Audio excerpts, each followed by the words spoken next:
Hello friend, welcome back to my YouTube channel. चलिए, बहुत ही शानदार टॉपिक के साथ जुड़ गया है। आज हम बात करेंगे चैप्टर नंबर 3 के बारे में, ठीक है? अभी तक आप हमारे पिछले वीडियो को नहीं देखे हैं तो ज़रूर देखिएगा। वहाँ पे हम लोग डिस्कस कर चुके हैं चैप्टर 1 और चैप्टर 2 के, ठीक है? आज हम इस वीडियो में हम बात करेंगे चैप्टर 3 के बारे में, ठीक है?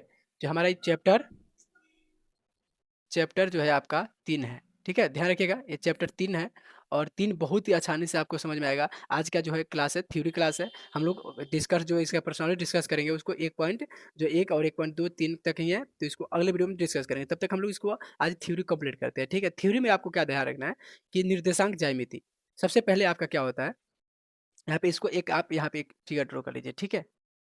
इसको यहाँ पे फिगर ड्रॉ कर लीजिए, ठीक है? इसको बोलते हैं निर्देशांक ज्यामिति। इसी टाइप पे इसको बनाया जाता है। अब देखिए, यहाँ ध्यान रखना है क्या है कि इसमें निर्देशांक ज्यामिति, ठीक है? और इसमें कितना चतुर्थांश होता है, कहाँ ऋणात्मक होता है, किसको अक्ष बोलते हैं, किसको कोटि बोलते हैं, इन सारी चीज़ों को आज हम लोग इस वीडियो में समझ लेंगे, ठीक है? ताकि आपको जो चैप्टर बनाने में कोई भी दिक्कत, कोई भी परेशानी नहीं होगा। और इतना यकीन मानिए कि अगर आप इस चैप्टर को समझ लेते हैं, यहाँ पे इस वीडियो को ध्यान से देख के समझ लेते हैं, तो आपको जो है 1.1, 1.2 और 1.3 में कोई भी परेशानी नहीं होगा। और ऐसे इस टॉपिक से ना निर्देशांक ज्यामिति, जो आपका जो जो 10th क्लास में भी चैप्टर नंबर 7 में पूछा जाता है, ठीक है? तो आपको बहुत ही ध्यान से और बहुत ही अच्छे से देखना है इसको। चलिए, देखना स्टार्ट करते हैं और समझिए यहाँ पे। सबसे पहले यहाँ पे होता है जो है, इसको बोलते हैं, ठीक है? जो क्रॉस कर रहा है ना यहाँ पे, ठीक है? प्रतिच्छेद कर रहा है एक दूसरे पे, तो इसको हम बोलते हैं क्या? मूल्य बिंदु। तो यहाँ पे इसको हम 0 से सूचित करते हैं और इसको बोलते हैं मूल्य बिंदु, ठीक है? मूल्य बिंदु, सॉरी, मूल्य बिंदु, ठीक है? इसको बोलते हैं मूल बिंदु। अब समझिए ध्यान से, इसको बोलते हैं हम लोग y, इसको बोलते हैं y, इसको बोलते हैं x और इसको बोलते हैं x। अब एक और चीज़ ध्यान रखिएगा यहाँ पे कि यहाँ पे होता है x डैश, इसको होता है y डैश, ठीक है? यानी y dash, x dash, x, ठीक है? कोई दिक्कत यहाँ पे नहीं। इसको बोलते हैं y अक्ष, ठीक है? क्या बोलते हैं इसको? y अक्ष। इसको बोलते हैं x अक्ष, ठीक है? कार्तीय तल है, एक्स अक्ष और वाई अक्ष। उसके बाद यहाँ पे हम लोग बात करेंगे, जो यहाँ पे जो लाइन होता है ना, इसे खड़ा लाइन होता है, ठीक है? इसको बोलते हैं हम लोग ऊर्ध्वाधर। क्या बोलते हैं? ऊर्ध्वाधर, ऊर्ध्वाधर रेखा बोलते हैं, ठीक है? उसके बाद जो है ऐसे जो पट लाइन होता है, जो यहाँ पे पट लाइन होता है, उसको बोलते हैं क्षैतिज रेखा, ठीक है? क्षैतिज रेखा, ठीक है? क्षैतिज रेखा, इसको यहाँ तक कोई दिक्कत नहीं है। इसको आप ध्यान ध्यान रखना, जो खड़ा लाइन होता है उसे ऊर्ध्वाधर बोलते हैं, जो पट रहता है उसे क्षैतिज बोलते हैं, ठीक है? उसके बाद क्या होता है कि इसमें हम लोग कुछ मतलब दर्शाते हैं, ठीक है? नंबर संख्या रेखा लिखते हैं यहाँ पे, जैसे यहाँ पे 1 लिख दिए, यहाँ पे लिख दिए। आपको स्केल से बनाना है, ये ग्राफ की कॉपी में बहुत ही बेहतर समझ में आता है, ठीक है? हम यहाँ पे 1 लिख दिए, यहाँ पे 1, यहाँ पे 2, 3 और 4, ठीक है? ध्यान से देखिएगा, यहाँ पे कुछ चीज़ें आपको लास्ट में बताया जाएगा जो कि आपके लिए बहुत ही इंपॉर्टेंट होगा, ठीक है? हम लोग 5 तक यहाँ लिख दिए, यहाँ पे 2, 3 और 4 लिख दिए, ठीक है? यहाँ पे 1, 2, 3 और 4 लिख दिए। कोई दिक्कत यहाँ पे? नहीं। अब देखिए क्या हुआ ना कि यहाँ पे माइनस का होता है, ठीक है? और यहाँ पे भी माइनस का होता है। यानी जो इधर वाला पक्ष होता है ऋणात्मक होता है, ठीक है? ये जो होता है ऋणात्मक होता है, ठीक है?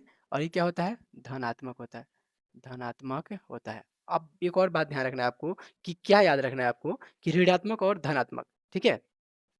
तो इसको इधर भी धनात्मक हो जाएगा और इधर भी ऋणात्मक हो जाएगा, ठीक है? यहाँ तक कोई दिक्कत नहीं होगा आपको। अब आगे बात करते हैं, यहाँ पे क्या होता है, चतुर्थांश बोलते हैं इसको। जब जो है इसको, जो हमें कोई भी संख्या को ना नंबर रेखा दर्शाने के लिए और ज्यामिति को पढ़ने के लिए हम लोग को चतुर्थांश को याद रखना होता है, ठीक है? और पूछा जाएगा आपको एक्स और जो है वाई अक्ष और एक्स अक्ष के बीच क्या बनता है, तो भाई उसको जो बना हुआ जगह को क्या बोलते हैं? चतुर्थांश बोलते हैं, ठीक है? क्या बोलते हैं? चतुर्थांश बोलते हैं। अब चतुर्थांश बोलते हैं ना, तो यहाँ पे इसको बोलते हैं प्रथम चतुर्थांश, ठीक है? प्रथम चतुर्थांश, ध्यान रखिएगा, यहाँ पे लिख दे रहे हैं प्रथम चतुर्थांश। इसको बोलते हैं द्वितीय चतुर्थांश, ठीक है? द्वितीय चतुर्थांश, ठीक है? इसको बोलते हैं तृतीय चतुर्थांश,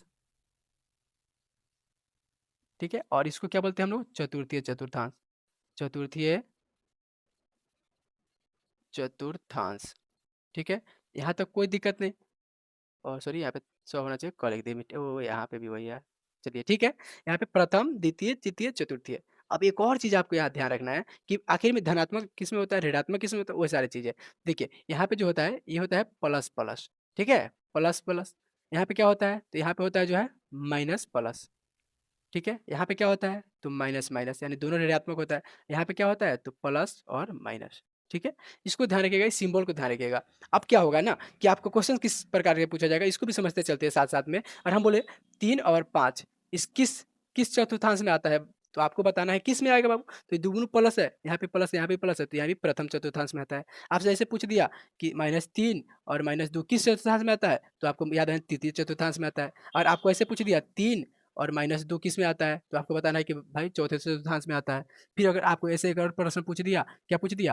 तो पूछ दिया -3 और +2 किस में आता है? तो आपको बताना है द्वितीय चतुर्थांश में आता है, ठीक है? इस प्रकार के जो है इस चैप्टर से बहुत ज़्यादा ऑब्जेक्टिव क्वेश्चन बनने की संभावना रहता है और बनता भी है, ठीक है? बहुत सारे एग्जाम में 9th के और 10th के एग्जाम में देखा गया है कि इससे बहुत ज़्यादा टॉपिक से जो है क्वेश्चन बनता है ऑब्जेक्टिव, क्योंकि यहाँ पे देखिए निर्देशांक ज्यामिति ऐसे नंबर दे देगा, पूछेगा, फिर मूल बिंदु पूछ दिया आपसे, ठीक है? तो इस सारी चीज़ों को आपको क्या रखना है? ध्यान रखना है। और एक और चीज़ यहाँ पे उसके साथ-साथ ध्यान रखना है, क्या ध्यान रखना है कि देखिए y को क्या बोलते हैं ना, कोटि बोलते हैं। क्या बोलते हैं? कोटि। और इसको x को क्या बोलते हैं? तो x को बोलते हैं हम लोग भुज, ठीक है? y को कोटि बोलते हैं और x को भुज बोलते हैं। इस बात को भी आपको समझ में आना चाहिए और ध्यान में रखना चाहिए, क्योंकि पूछ देगा इसमें बताइए, हम बोल दिए आपसे कि बताइए इसमें भुज और कोटि कौन-कौन है? यहाँ पूछ दिया आपको बताइए इसमें भुज कौन है? आपको ये भी याद रखना है कि यहाँ पे x और y होता है, ठीक है? क्योंकि हम लोग x, y लिखते हैं, यहाँ पे x और y लिखते हैं, यानी फर्स्ट x आता है फिर y आता है, तो इसलिए x, y लिखते हैं। तो आप भुज पूछेगा आपसे, तो कौन होगा भुज? तो बोलेंगे भुज जो है 3 होगा। और हम पूछे इसमें कोटि कौन होगा? तो पूछना बताना पड़ेगा आपको -2 होगा कोटि, ठीक है? इन सारी चीज़ों को आप ध्यान रखते हैं, तो आपको जो है चैप्टर 3 में कोई भी दिक्कत नहीं होगा, कोई भी डाउट नहीं होगा और आप एग्ज़ाम में अगर क्वेश्चन आता है इससे, तो आप आराम से उसको कर पाएँगे, ठीक है? तो मिलते हैं अगले वीडियो में, तब तक के लिए सीखते रहिए और देखते रहिए।